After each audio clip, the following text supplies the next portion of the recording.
Hi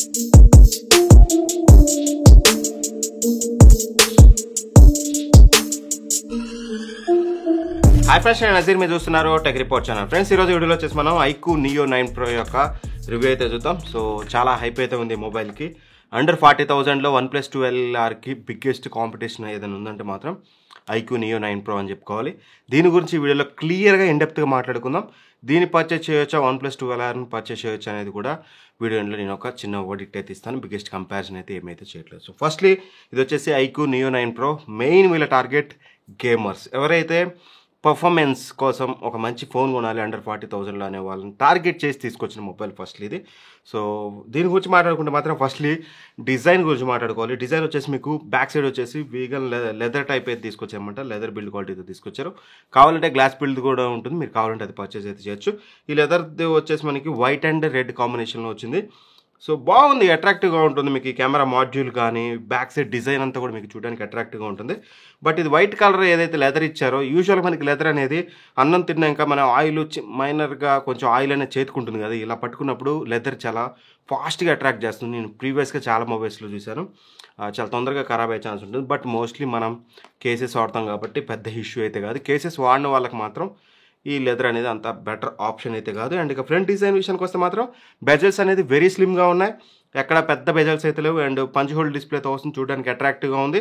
side frame అంతా కూడా మీకు ఫ్లాట్ ఫ్రేమ్తో వస్తుంది, చూడడానికి అయితే మీకు బాగుంది. చూడడానికి ఫోన్లో అయితే నాకు ఎక్కడ ఇష్యూ అయితే లేదు. అండ్ ఇక బిల్డ్ క్వాలిటీ విషయానికి వస్తే ఫ్రేమ్ ఏదైతే ఉందో మనకి మెటల్ బిల్డ్తో అయితే రావట్లేదు, ప్లాస్టిక్ బిల్డ్ అనమాట ఇది. సో కొంచెం కేర్ఫుల్గా ఉండాలి, లేదంటే కింద పడితే డెంట్లు అనేది చాలా ఎక్కువగా పడుతుంటుంది. అండ్ మీకు చెప్పాను కదా, లెదర్ బ్యాగ్తో వస్తుంది. ఫ్రంట్ వచ్చేసి స్కాట్ సెన్సేషన్ గ్లాస్ అయితే యూజ్ చేశారు. సో ఓవరాల్గా వెయిట్ వచ్చేసి మనకి 190 గ్రామ్స్ ఉంటుంది. ఎక్కువ బ్యాటరీ యూజ్ చేసినప్పటికీ మనకి 190 గ్రామ్స్ అంటే మాత్రం అదొక మంచి విషయం, నాకు ఎక్కడ ఇష్యూ లేదు.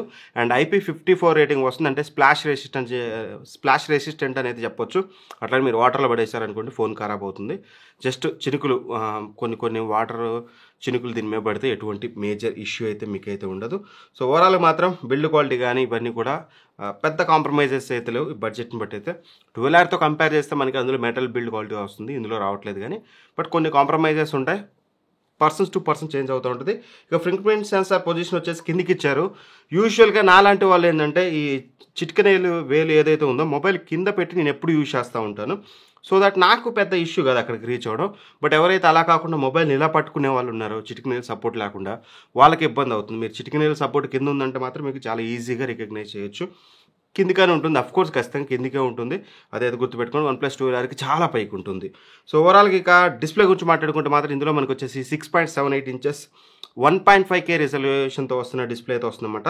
ఇది మనకి 144Hz రిఫ్రెష్ రేట్తో వస్తుంది. బట్ ఇక్కడ గిమ్మిక్ ఏంటంటే 144Hz కేవలం గేమింగ్లో వస్తుందన్నమాట, గేమ్స్ ఆడేటప్పుడు మాత్రమే వస్తుంది. బేసిక్గా నేటివ్గా మీరు యూజ్ చేసేటప్పుడు ఎవ్రీ టైం 60 నుంచి 120 మధ్యలో మీకు షిఫ్ట్ అవుతూ ఉంటుంది. మ్యాక్స్ 120 అనుకోండి. 144 కేవలం గేమ్స్కి మాత్రమే. అందరూ దీన్ని యూజ్ చేసేటప్పుడు కూడా వస్తుంది అనుకుంటున్నారు. మేమైతే చెక్ చేసాం, మాకైతే అలా అయితే ఏమీ అయితే రావట్లేదు. అండ్ ఇక ఓవరాల్గా మనకి టైప్ ఆఫ్ డిస్ప్లే చూసినట్లయితే AMOLED డిస్ప్లే అనమాట. ఇది మనకి LTPO ప్యానల్ అయితే తీసుకొచ్చారు. సో దట్ డైనమిక్గా మీకు స్విచ్ అవుతూ ఉంటుంది రిఫ్రెష్ రేట్ అనేది. సో దట్ దీనివల్ల కొంచెం బ్యాటరీ బ్యాకప్ కూడా బెటర్గా ఉంటుంది. అండ్ డిస్ప్లే ప్యానల్ విషయానికి వస్తే మాత్రం పర్లేదు, గుడ్ క్వాలిటీ డిస్ప్లే అయితే యూజ్ చేశారు. But not the best compare to OnePlus 12R. కాస్త బెటర్ అయితే ఉండొచ్చు డిస్ప్లే అనేది. సో సైడ్ బై సైడ్ అయితే నేను పెట్టలేదు. బట్ యాజ్ ఆఫ్ నా డిస్ప్లేలో మాత్రం మీకు మేజర్ ఇష్యూస్ అయితే ఉండవు. మీరు అమెజాన్ ప్రైమ్లో కానీ నెట్ఫ్లిక్స్లో కానీ హెచ్డీలో వీడియోస్ చూడొచ్చు. వైడ్ 1L1 సపోర్ట్తో వస్తుంది. HDR10+ సపోర్ట్ ఉంటుంది. పీక్ బ్రైట్నెస్ వీళ్ళు 3000 nits అని చెప్తున్నారు. సో పీక్ బ్రైట్నెస్ మాత్రమే. యూజువల్గా మీకు డే టు డే యూసేజ్ మాత్రం మీకు ఇండోర్ కానీ అవుట్డోర్ కానీ ఎక్కడ కూడా మీకు డిస్ప్లే బ్రైట్నెస్ ఇష్యూ అయితే అనిపించదు. ఇన్ఫ్యాక్ట్ చాలా బెటర్గా అయితే ఉంది. అండ్ ఇక సౌండ్ క్వాలిటీ విషయానికి వస్తే మాత్రం స్టీరియో స్పీకర్స్తో వస్తుంది. ఒకసారి ఆడియో క్వాలిటీ ఏంటంటే తర్వాత మాట్లాడుకుందాం.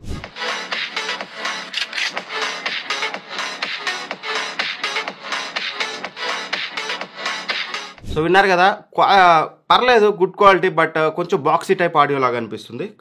ఇంకాస్త బెటర్గా తీసుకొస్తే బాగుండని అయితే నాకైతే అనిపించింది. అండ్ కాల్ క్వాలిటీ విషయానికి వస్తే మాత్రం ఇయర్ పీస్ క్వాలిటీ చాలా బాగుంది, ఇష్యూ లేదు. సిగ్నల్ రిసెప్షన్ కూడా బాగానే ఉంటుంది. అండ్ Wi-Fi 7తో వస్తుంది. సో Wi-Fi సిగ్నల్ రిసెప్షన్ కూడా నాకు ఎక్కడ ఇష్యూ అయితే లేదు.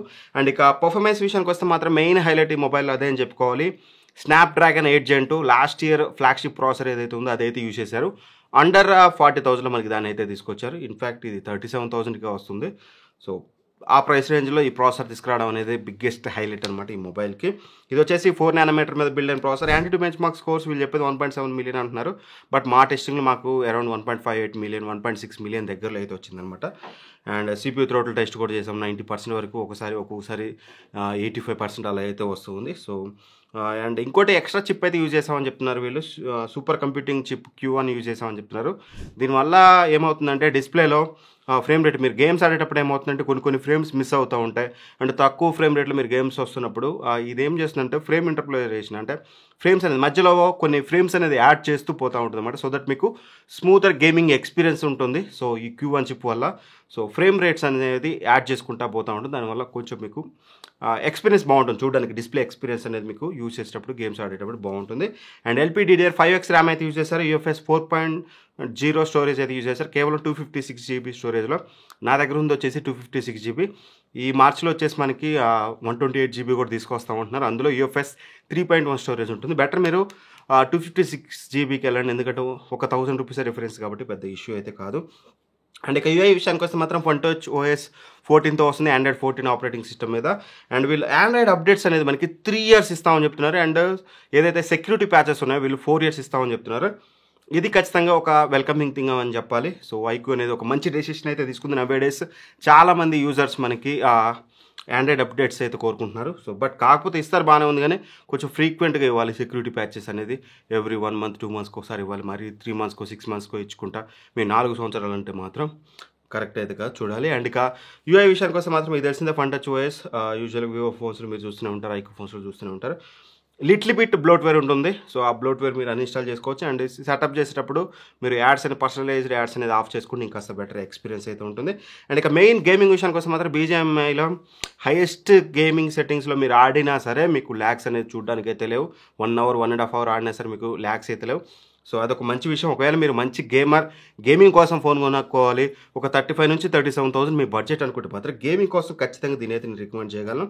అండ్ ఇందులో గేమింగ్కి స్పెషల్ సెట్టింగ్స్ అయితే ఉంటాయి, అవన్నీ కూడా మీరు యూస్ అయితే చేసుకోవచ్చు. గేమింగ్ ఫోన్ లాగా తీసుకొచ్చారు కాబట్టి ఫ్రేమ్ ఇంటర్పోలేషన్ ఉంటుంది. దానివల్ల ఏమవుతుందంటే నేను చెప్పాను కదా ఇందాక మీకు 120 Hz రిఫ్రెష్ రేట్ ఈ డిస్ప్లే ఉంది యాక్చువల్గా. ఆ ఫ్రేమ్ ఇంటర్పోలేషన్ మీరు ఆన్ చేసుకుంటే 144 Hz వరకు మీకు రిఫ్రెష్ రేట్ అయితే వస్తుంది. దానివల్ల కొంచెం స్మూతర్ ఫీలింగ్ అయితే ఉంటుంది. గేమింగ్ అనేది మీకు ఎక్కడ ఇష్యూ ఉండదు. అండ్ ర్యామ్ మేనేజ్మెంట్ కూడా ఇంట్రెస్టింగ్లీ చాలా అంటే చాలా బెటర్గా ఉంది, అగ్రెసివ్గా అయితే లేదు. ర్యామ్ మేనేజ్మెంట్ చాలా బాగుందని చెప్పుకోవచ్చు, నాకు ఎక్కడ ఇష్యూ అయితే లేదు. గేమ్స్తో పాటు మీకు 6-7 యాప్స్ ఈజీగా మెమరీలో ఉంచుకుంటుంది BGMIతో పాటు, అదొక మంచి విషయం. అండ్ ఇక థర్మల్స్ విషయానికి వస్తే మాత్రం థర్మల్స్ మాత్రం ఫోన్ వాడేటప్పుడు మాత్రం చాలా బాగా ఉంటుంది. మీరు వెదర్ గేమ్స్ ఆడండి, CPU థ్రోటిల్ టెస్ట్ చేయండి, లేదా కెమెరాని అవుట్డోర్లో ఎక్కువగా యూజ్ చేయండి, మీకు కెమెరా ఓవరాల్గా వామ్ ఫీలింగ్ చాలా ఎక్కువగా కలుగుతుంది. సో అప్పుడు మేము చూసినట్లయితే మాకు 44 degrees ఒకసారి రీచ్ అయింది. అండ్ అలానే గేమ్స్ ఆడేటప్పుడు CPU థ్రోటిల్ టెస్ట్ చేసేటప్పుడు కొన్నిసార్లు మీకు 42-43 degrees అయితే రీచ్ అవుతుంది. సో నికార్స్ అయిన సమ్మర్ వస్తే ఎంత హీట్ అవుతుందో మనమైతే చెప్పలేం. ఇనీషియల్గా అయితే నేను ఒకటైతే అబ్జర్వ్ చేశాను, మొబైల్ చాలా వామ్ అవుతుంది. నా దగ్గర ఉన్న యూనిట్ అయితే వామ్ అవుతుంది. ఇప్పుడున్న సిచ్యువేషన్లో, ఫ్యూచర్లో ఏమవుతుందో చెప్పలేం. వీళ్ళైతే వేపర్ ఛాంబరు పెద్దది యూజ్ చేస్తాం ఈసారి అని చెప్తున్నారు. బట్ చూడాలి సమ్మర్లో ఎలా ఉంటుంది, మొబైల్ ఎలా రియాక్ట్ అవుతుందని. బట్ యాజ్ ఆఫ్ మాత్రం 43-44 degrees రీచ్ అవుతుంది. అది యూజువల్గా హై అనే చెప్పుకోవాలి, చూద్దాం. బట్ పర్ఫార్మెన్స్లో డ్రాప్ అయితే లేదు, మీకు పెరిగినంత మాత్రం, టెంపరేచర్స్ పెరిగినంత మాత్రం అదైతే చెప్పగలను. అండ్ కెమెరాస్ విషయానికి వస్తే డిజైన్ నాకు బాగా నచ్చింది. 2 కెమెరా డిజైన్ చాలా యూనిక్గా ఉంటుంది compare to all other mobiles. మీకు ఒకటి వచ్చేసి 50 MP ఆప్టికల్ ఇమేజ్ స్టెబిలైజేషన్తో వస్తుంది. ఇది వచ్చేసి మనకి Sony sensor, Sony IMX920 sensor అయితే యూజ్ చేశారు. అండ్ 8 MP అల్ట్రా వైడ్ అయితే యూజ్ చేశారు. ఫ్రంట్ వచ్చేసి మనకి 16 MP సెల్ఫీ కెమెరా యూజ్ చేశారు. ఫస్ట్లీ సెల్ఫీ గురించి మాట్లాడుకుంటే మాత్రం సెల్ఫీ కెమెరాలో డీటెయిల్స్ బాగున్నాయి, మీకు చూడడానికి కలర్స్ అనేది క్లోజ్ టు న్యాచురల్గా ఉన్నాయి. పోర్ట్రేట్ ఇమేజెస్ కూడా సెల్ఫీలో బాగానే వస్తున్నాయి. నాకు సెల్ఫీలో ఎక్కడ మేజర్ ఇష్యూ అయితే అనిపించేది. ఒకటి ఏంటంటే సెల్ఫీలో వీడియో తీసేటప్పుడు మీకు కేవలం 1080p మాత్రమే ఇచ్చారనమాట. 4K ఇచ్చుంటే బాగుండేది. రేర్ మనకి 8K ఇచ్చి ఫ్రంట్ అట్లీస్ట్ 4K ఇచ్చుంటే బాగుండని అయితే నాకు అనిపించింది. ఫ్రంట్ కెమెరా అయితే నో మేజర్ ఇష్యూస్, కలర్స్ కానీ డీటెయిల్స్ కానీ ఎవ్రీథింగ్ బాగానే ఉంది. And when comes to rear camera ఇక్కడ కొంచెం ఎక్స్పెక్టేషన్స్ ఎక్కువ ఉండేవి. డీటెయిల్స్ అనేది పర్లేదు, good, not the best, but good details అయితే వస్తున్నాయి. కలర్స్ అనేవి రేర్ కెమెరాలో కొంచెం పంచియర్ సైడ్ అయితే వస్తున్నాయి. ఇందులో మోడ్స్ అయితే ఉంటాయి మీకు కొంచెం పంచర్గా రావడానికి నార్మల్ మోడ్ అని ఇట్లా కొన్ని మోడ్స్ అయితే ఉంటాయి. 3 ఇమేజెస్ కూడా మీకు ఇక్కడ స్క్రీన్ మీద అయితే చూపిస్తాను మోడ్తో పాటు. సో ఇలా మోడ్స్ అయితే ఉంటాయి, మీకు నచ్చినట్టుగా పెట్టుకోవచ్చు. మీరు నార్మల్ మోడ్లో పెట్టుకున్నా సరే కొంచెం పంచర్ కలర్స్ అయితే వస్తున్నాయి.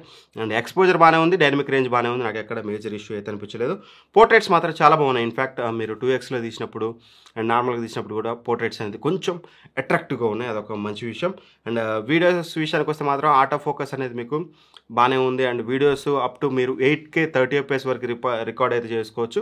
4K 60 FPSలో రికార్డ్ అయితే చేసుకోవచ్చు. 4K 60లో కూడా మీకు స్టెబిలైజేషన్ అయితే ఉంది, కొంచెం స్టేబుల్గానే వస్తుంది. స్టెబిలైజేషన్ ఆఫ్ చేస్తే మాత్రం మీకు కొంచెం డీటెయిల్స్ అయితే పెరుగుతుంది. 4Kలో స్టెబిలైజేషన్ ఆన్ చేస్తే ఆఫ్ చేస్తే మీకు డీటెయిల్స్లో ఫరక్ అయితే ఉంది. స్టెబిలైజేషన్ ఆన్ చేశారనుకోండి డీటెయిల్స్ కొంచెం తగ్గుతున్నాయి, స్టేబుల్ అవుతుంది. స్టెబిలైజేషన్ ఆన్ చేయకపోతే మీకు మీరు స్టేబుల్గా తీస్తారనుకుంటే మాత్రం స్టెబిలైజేషన్ ఆఫ్ చేసి తీయండి, ఇలా మీకు ఇంకాస్త బెటర్ డీటెయిల్స్ వస్తాయి. 1080pలో ఇంకా స్టడీ వీడియో అయితే వస్తుందన్నమాట. ఓవరాల్గా స్లో మోషన్ కూడా ఉంటుంది. మీరు 240 FPS వరకు అయితే తీసుకోవచ్చు, ఫుల్ హెచ్డీలో కానీ 720లో కానీ మీరు 240 FPSలో మీరు స్లో మోషన్ వీడియోస్ అయితే రికార్డ్ చేయొచ్చు. ఓవరాల్ కెమెరా పాయింట్ ఆఫ్ వ్యూలో మాట్లాడితే it's okay decent camera, not the best and అంత గొప్ప కెమెరా అయితే కాదు, ఇట్స్ యావరేజ్ కెమెరా. సో వాళ్ళ పాయింట్ ఆఫ్ వ్యూ కూడా అదే, వాళ్ళు గేమింగ్ పర్పస్గా తీసుకొచ్చారు. అండ్ ఇక బ్యాటరీ విషయానికి వస్తే మాత్రం 5160 mAh బ్యాటరీ యూజ్ చేశారు. 120W ఫాస్ట్ ఛార్జర్ మనకి బాక్స్లోనే ప్రొవైడ్ చేస్తున్నారు కాబట్టి దాన్ని బట్టి మనం ఛార్జ్ చేస్తే 100% మనకి అరౌండ్ 27 minutes 28 minutes అయితే టైం పడుతుంది అనమాట. అండ్ ఇక బ్యాటరీ బ్యాకప్ విషయానికి వస్తే మాత్రం heavy gaming and camera heavy యూసేజ్కి మనకి 6 to 7 hours screen on time అయితే వచ్చింది. మీరు కేవలం మూవీస్ వీడియోస్ యూట్యూబ్ చూస్తారనుకుంటే మాత్రం మీకు ఇంకాస్త ఎక్కువ వస్తుంది. Heavy gaming plus camera use చేస్తే 6 to 7 hours మీకు స్క్రీన్ ఆన్ టైం అయితే వస్తుంది. సో ఓవరాల్గా మేము దీన్ని పర్చేస్ చేయొచ్చా అని అడిగితే మాత్రం మీ బడ్జెట్ అరౌండ్ 35,000, ఇది కార్డ్ ఆఫర్తో కలిపితే మీకు 35,000 వస్తుంది. సార్ కార్డ్ ఆఫర్ తీసేసిన 37,000 కాబట్టి 37,000 రూపాయలకి మీరు ఒక మంచి గేమింగ్ ఓరియంటెడ్ ఫోన్ కొనాలంటే yes you can consider this mobile. Otherwise మీకు ఆల్ ఆస్పెక్ట్స్లో కూడా మీకు బిల్డ్ క్వాలిటీ కానీ డిస్ప్లే క్వాలిటీ కానీ ఎవ్రీథింగ్ యూసేజ్ ఎక్స్పీరియన్స్ కానీ ఆపరేటింగ్ సిస్టమ్ కానీ ఎవ్రీథింగ్ ఆన్ ఎవ్రీ పాయింట్ ప్రీమియంనెస్లో కూడా మీకు OnePlus 12R బెటర్గా ఉంటుంది. మీకు గేమింగ్ అనేది హైయెస్ట్ ప్రయారిటీ కాదనుకుంటే మాత్రం గో ఫర్ OnePlus 12R. లేదు గేమింగ్ అనేది హైయెస్ట్ ప్రయారిటీ అనుకుంటే మాత్రం ఆ ఫీచర్స్ కానీ ఆ ఫ్రేమ్ ఇంటర్పోలేషన్ కానీ ఆ ఫీల్ కానీ మీకు ఆ స్పీడ్ కానీ ఎవ్రీథింగ్ మీకు ఇందులో బాగుంటుంది కాబట్టి దీనికైతే వెళ్ళమని చెప్తాను. సో మీ ఇష్టం, మీ పర్పస్ని బట్టి మీరైతే పర్చేస్ చేయండి. వీడియో నచ్చితే లైక్ చేయండి. ఇట్లాంటి మరిన్ని వీడియోస్ కోసం మన ఛానల్ సబ్స్క్రైబ్ చేసుకొని పక్కన ఉన్న బెల్ ఐకాన్ ప్రెస్ చేయండి. Thanks for watching. By by. జై హింద్.